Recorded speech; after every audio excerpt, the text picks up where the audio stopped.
86, 87, 88 대한민국 뭐 역사상 유례없는 대호황이 찾아오면서 종합주가지수가 150에서 300, 600, 88년 말, 89년 초에 우리 올림픽 할 적안에 이제 그죠? 1000대까지 올라가는 정말 대단한 그 올림픽 그 호황이 왔지 않습니까? 그런데 88년도에 그렇게 잘 나가던 경제가 바로 1년 만에 89년도에 경제가 추락을 하면서 성장률이 뚝 떨어진단 말입니다. 성장률이 그 당시에 88년도에서 89년도로 성장률이 이제 떨어지게 되는데 그 성장률의 포인트는 그죠? 88년도 12%에서 89년도에 7.1%니까 4.9% 떨어진 거예요. 뭐 4.9%포인트 떨어졌지만 7.1%니까 상당히 높다고 생각할지 모르지만 제가 아까도 이야기했지만 당시에는 우리가 적어도 120km로 달리던 그 속도였단 말이에요. 이게 갑자기 70km대로 떨어지니까 충격이 컸는데 그러면 성장률이 4.9% 떨어진 원인이 뭔가? 왜 이렇게 88년도까지 잘 나가던 경제가 1년 만에 그냥 브레이크가 덜컹 걸리면서 성장률이 4.9%나 추락을 했는가? 그 원인이 뭔가 들여다봤더니 그 4.9% 성장 떨어지는 것이 고스란히 수출이 떨어진 것 때문이었어요. 수출이 성장률을 4.9%포인트 갉아먹었단 말이에요.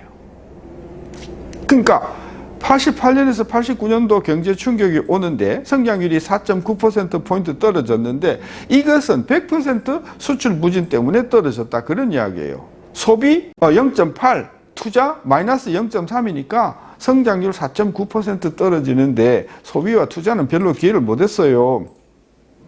결론 오롯이 89년도 우리 경제 위기의 본질은 수출 부진이라는 것이죠. 이렇게 우리가 수출 부진할 때 그럼 통화정책은 어땠는가? 통화정책은 아까도 이야기했지만 본원통화 증가율이 마이너스 5.1이에요. 그러니까 본원통화를 오히려 줄였어요. 그 다음에 이렇게 경기가 추락하는데 정부 역할은 어땠는가? 성장률을 마이너스 0.2%포인트 잡아먹었어요. 그러니까 89년도 경제가 수출 중심으로 막 떨어질 때 한국은행의 통화정책도 그 다음에 정부의 재정정책도 그냥 손 놓고 있었다는 거예요. 질문. 그러면 89년도에 갑자기 이렇게 수출이 부진한 이유는 뭘까요? 바로 어디에 원인이 있었냐면 1년 전에 88년도에 당시 노태우 정부가 원달러 환율을 급격하게 강세로 만들었어요. 800원 가까이 하던 환율을 600원대로 내렸어요. 88년도에.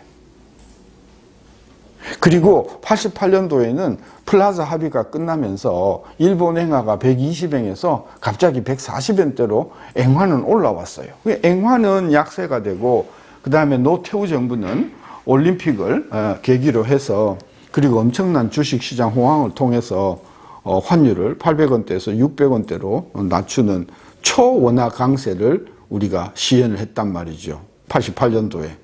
그게 고스란히 89년도에 수출에 부담이 되어서 우리 경제가 어려웠다는 것이죠. 따라서 89년도 경제 위기는 전적으로 수출 때문이고 수출이 받던 결정적인 원인은 우리나라 환율이 900원 가까운 환율에서 600원대로 환율이 떨어지는 것이 결정적인 역할을 했다. 노태우 정부 때. 이렇게 89년도가 어려웠는데, 그죠? 그러면 우리 89년도 경제는 살아나요. 89년도 경제는 성장률이 7.1%에서 그 다음에 9.9%대로 다시 1990년도에 성장률이 2.8%포인트가 올라온단 말이죠. 2.8%포인트가 성장이 올라오는데 그 중에서 내수 마이너스 0.3 기여를 못했어요. 수출 2.6 그러니까 성장률이 2.8%포인트 올라오는데 주역이 누구였는가 하면은 수출에서 2.6%포인트가 올라왔단 말이죠. 그러니까 90년도에 경제 회복은 100% 수출 때문에 우리가 왔다는 것이죠.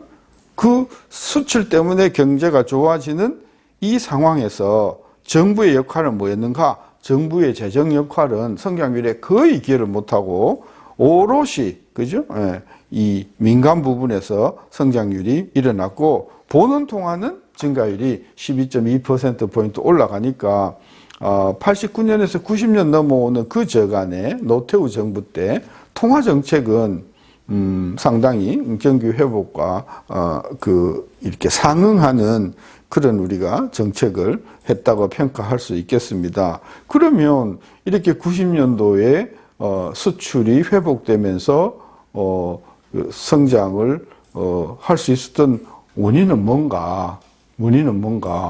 바로 89년도에 경제가 어려워지고 수출이 부진하니까 그 당시에 노태우 정부가 660원까지 내려왔던 환율을 전격적으로 700원대를 올리는 것이 결정적으로 수출에 기여를 했었습니다. 따라서 85년도 위기와 89년도 위기는 성격상 매우 유사하다. 환율 때문에 부진이 왔고 환율 때문에 수출이 살아나면서 우리 경제가 다시 이제 회복됐다. 이제 이런 판단을 할 수가 있겠습니다.